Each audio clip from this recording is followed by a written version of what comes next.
En tout cas, pour 2021, où nous venons de terminer notre rapport statistique pour 2021, la direction de l'éducation civile et la protection sociale a pris en charge 18 000 enfants. 18 000 enfants de 4 catégories. Nous prenons en charge 4 catégories d'enfants. Des enfants en conflit avec la loi, comme je l'ai dit, donc qui ont commis une infraction. Des enfants en danger, donc l'enfant en danger est l'enfant dont la santé, la sécurité, la moralité et l'éducation sont compromises.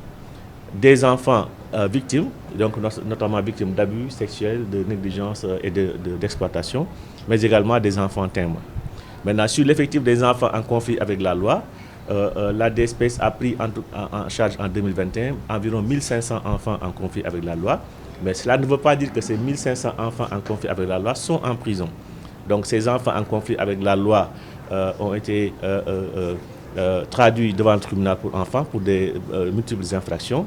Et à leur égard, le magistrat compétent, à savoir le président du tribunal pour enfants, a pris des mesures soit de protection, donc en les confiant à leurs parents et en demandant à nos services de les suivre, d'une part, d'autre part, en les plaçant au niveau de nos centres et de nos institutions, donc AMO, et également d'en faire compte rendu régulier aux magistrats, et troisièmement, en les confiant à des institutions privées. Donc ça, c'est le traitement des enfants en conflit avec la loi. Et une petite part de ces enfants en conflit avec la loi seulement est privée de liberté et donc fait l'objet d'une condamnation pénale. Et à ce moment-là, il relève de la direction de l'administration pénitentiaire. Donc voilà un peu pour maintenant 2022. Au mois d'octobre, novembre 2022, donc, puisque nous tenons à jour régulièrement nos statistiques, nous en sommes à 16 000 enfants donc, de toutes catégories pris en charge par nos services depuis le 1er janvier 2022. En termes de réceptifs, il faut d'abord comprendre que tous les enfants n'ont pas vocation à être placés en institution.